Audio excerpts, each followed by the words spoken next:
Hello friends, welcome to my YouTube channel. मैं आपके लिए फिजिक्स की घटना चक्र से बहुत ही इम्पोर्टेंट क्लास लेकर के आया हूँ। यह क्लास आपकी यूपीएससी, यूपीपीसीएस, आरओ के लिए बहुत ही इम्पोर्टेंट क्लास है। आज के टॉपिक का नाम आपका नाम है ऊष्मा एवं ऊष्मागतिकी। आज हम हीट एवं हीट के नियम्स के बारे में बात करेंगे। आइए देखते हैं। क्लास शुरू करने से पहले अगर आप हमारे यूट्यूब चैनल पर नए हैं, पहले यूट्यूब चैनल को सब्सक्राइब कर लें, बेल आइकन को प्रेस कर लें ताकि सभी वीडियो को आप एक जगह देख सकें। मैंने आपकी फ़िज़िक्स की यानी कि सामान्य विज्ञान की प्लेलिस्ट बनाई हुई है, वहाँ से आप देख सकते हैं। तो शुरू करते हैं आज की क्लास। ऊष्मा। पहले देखते हैं कि ऊष्मा कहते किसे हैं, क्या होता है ऊष्मा। ऊष्मा वह ऊर्जा है जो एक वस्तु से दूसरी वस्तु में केवल तापांतर के कारण स्थानांतरित होती है। क्या होती है? तापांतर के कारण क्या हो स्थानांतरित होती है। ऊष्मा का स्थायी मात्रक जूल है। स्थायी मात्रक क्या है? जूल है। सामान्यतः ऊष्मा के लिए एक अन्य मात्रक कैलोरी प्रयोग में लाया जाता है, और एक और मात्रक है ऊष्मा का कैलोरी। तो कितने हुए? जूल और कैलोरी दोनों ऊष्मा के मात्रक हैं। आगे देखते हैं ताप किसे कहते हैं। पहले ये देखते हैं कि ताप किसे कहते हैं। ताप वस्तु की बहुऊष्मीय अवस्था है जिसमें ऊष्मा के प्रवाह की दिशा का बोध होता है। ऊष्मा सदैव अधिक ताप वाली वस्तु से कम ताप वाली वस्तु की ओर स्थानांतरित होती है। ऊष्मा क्या है? ऊष्मा सदैव अधिक ताप वाली वस्तु से कम ताप वाली वस्तु की ओर स्थानांतरित होती है। तापमापन किसे कहते हैं? आइए इस पर चर्चा करते हैं। तापमापन किसे कहते हैं, इस पर चर्चा करते हैं। ताप की माप तापमापी से की जाती है। तापमाप की किससे माप की जाती है? तापमाप से की जाती है। विभिन्न तापमापियों में निम्नलिखित पैमाने उपयोग में आते हैं। पहला है सेल्सियस पैमाना। पहला है आपका सेल्सियस पैमाने से ताप मापा जाता है। ताप के सेल्सियस स्केल पर बर्फ का गलनांक 0 डिग्री सेंटीग्रेड और जल का क्वथनांक 100 डिग्री सेंटीग्रेड होता है। दूसरा आपका है केल्विन पैमाना। केल्विन पैमाने पर बर्फ का गलनांक 273 केल्विन तथा जल का क्वथनांक 373 केल्विन अंकित होता है। उपयुक्त से स्पष्ट है कि सेल्सियस पैमाने पर 0 डिग्री का ताप केल्विन पैमाने पर 373 के बराबर होता है। अतः केल्विन पैमाने पर ताप बराबर सेल्सियस पैमाने का ताप प्लस 273। तो केल्विन पैमाना बराबर C प्लस 273, केल्विन प्लस 273 मतलब केल्विन बराबर, ठीक है, सेल्सियस प्लस 273, ये आपका फार्मूला बनेगा। फ़ारेनहाइट पैमाना क्या होता है? तीसरा आपका, इस पैमाने पर बर्फ़ का गलनांक 32 डिग्री फ़ारेनहाइट तथा जल का क्वथनांक 212 डिग्री फ़ारेनहाइट अंकित होता है। सेल्सियस एवं फ़ारेनहाइट पैमाने में संबंध काफ़ी आपके पेपर्स में पूछा जाता है। फिजिक्स के क्वेश्चन में काफ़ी ही आपके इम्पोर्टेंस हैं आपका ये क्वेश्चन। ये फार्मूला बहुत ही पूछा जाता है आपके यूपीपीसीएस, आईएएस और आरओ में। यदि कोई ताप सेल्सियस पैमाने पर सी तथा फ़ारेनहाइट पैमाने पर एफ है तो तब सी अपान एफ बराबर एफ माइनस 32/9। ये आपका फार्मूला पूछा जाता है। ताप परिवर्तन के प्रभाव, आइए देखते हैं ताप परिवर्तन के प्रभाव क्या है। ताप बढ़ाकर ठोस को द्रव अवस्था में और द्रव को गैसीय अवस्था में परिवर्तित किया जाता है। क्या किया जाता है? ताप बढ़ाकर ठोस को द्रव अवस्था में और द्रव को गैसीय अवस्था में परिवर्तित किया जा सकता है, जबकि ताप घटाकर गैस को द्रव अवस्था में और द्रव को ठोस अवस्था में परिवर्तित किया जा सकता है। ये आपका ताप परिवर्तन के प्रभाव है। पहला है आपका गलन। वह प्रक्रम जिसमें गर्म करने पर ठोस पदार्थ द्रव में परिवर्तित होता है उसे गलन कहते हैं। तो गलन किसे कहते हैं? एक प्रक्रम होता है जिसमें गर्म करने पर ठोस पदार्थ द्रव में परिवर्तित हो जाता है, उसे क्या कहते हैं? गलन कहते हैं।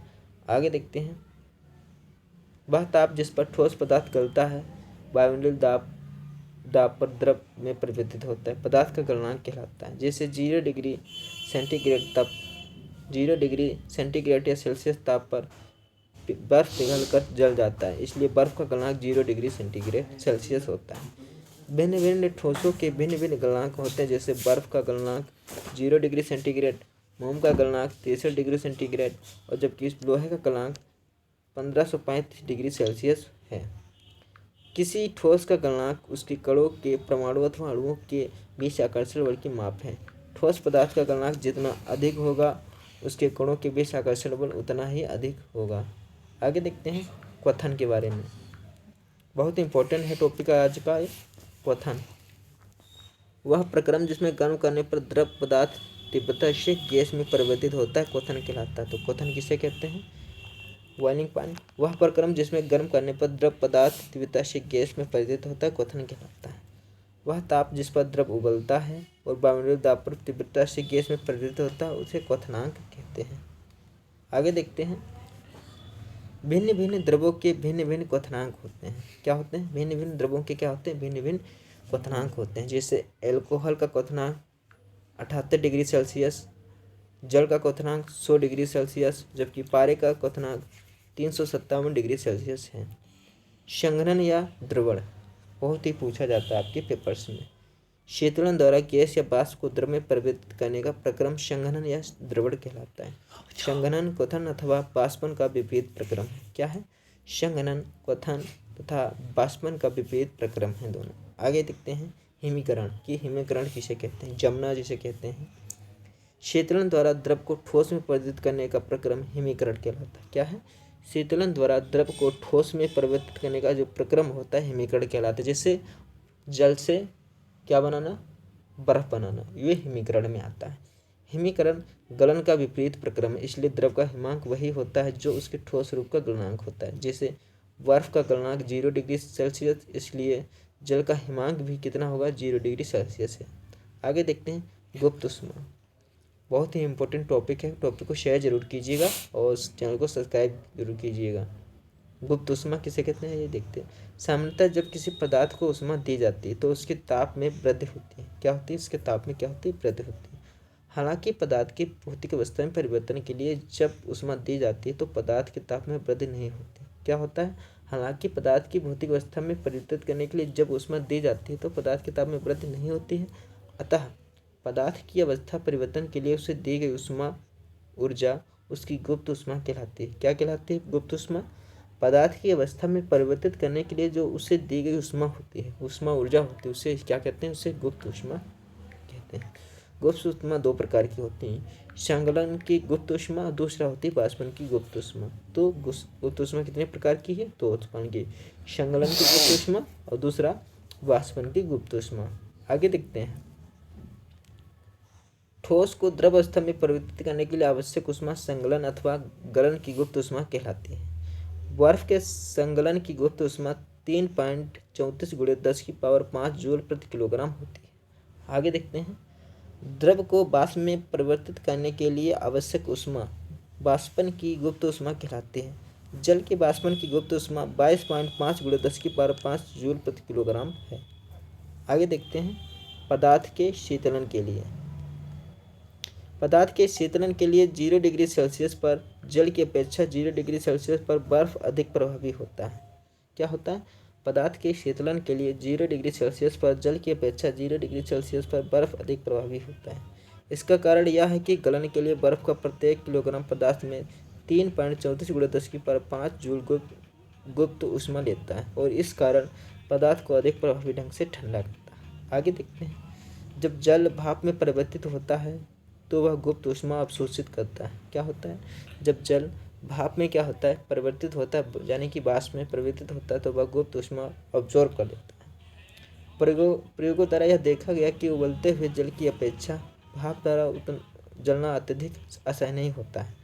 यद्यपि ये दोनों ही 100 डिग्री सेल्सियस के समान ताप पर होते हैं, तो इसका कारण क्या है? इसका कारण यह है कि उबलते जल की अपेक्षा भाप में गुप्त ऊष्मा के रूप में अधिक ऊष्मा होती है। इसलिए जब भाप हमारी त्वचा पर पड़ती है और संघनित होकर जल बनाती है तो वह क्वथनशील जल की अपेक्षा 22.5 × 10⁵ जूल प्रति किलोग्राम अधिक ऊष्मा निकालते हैं।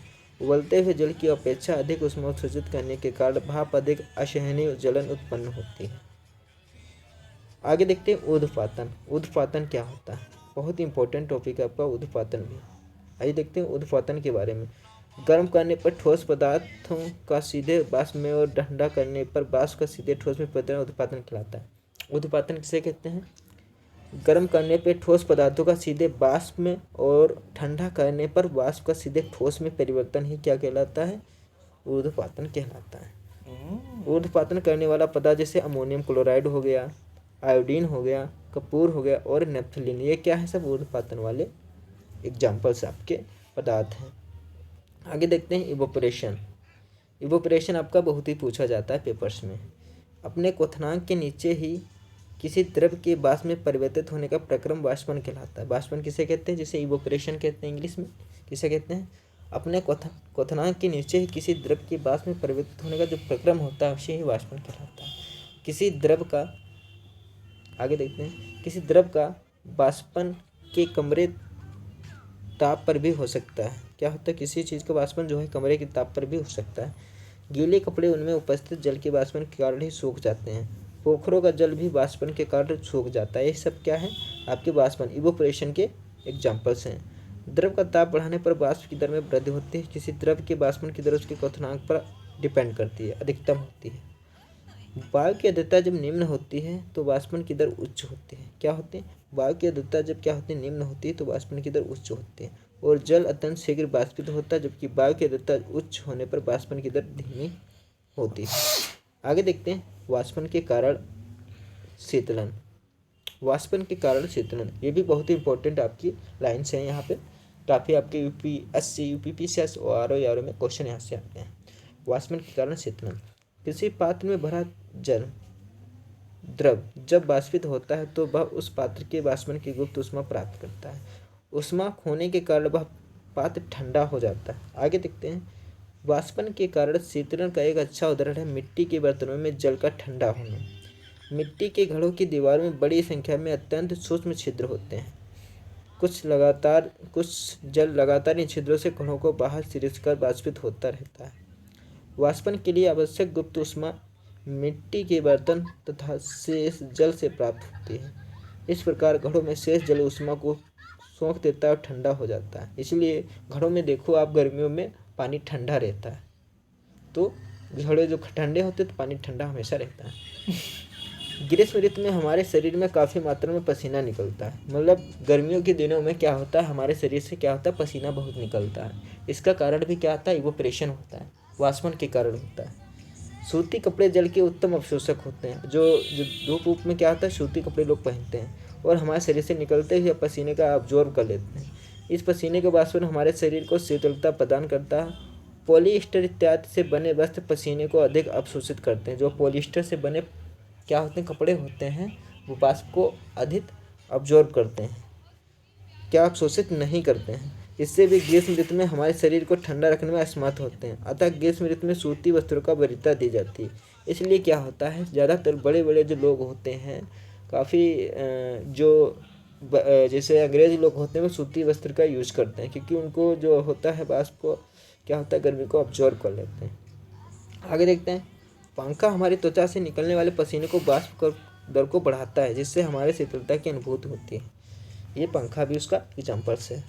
डेजर्ट रूम कूलर में शीतलन जल के वाष्प के कारण होता है। डेजर्ट कूलर गर्म तथा शुष्क दोनों दिनों में अधिक शीतलन करता है, क्योंकि गर्म दिन में उच्चतर ताप जल के वाष्पन की दर को बढ़ाता है। यहीं पे आज की क्लास समाप्त होती है। अगली क्लास में आपके लिए जल्द ही लेकर के आऊँगा। तब तक के लिए जय हिंद।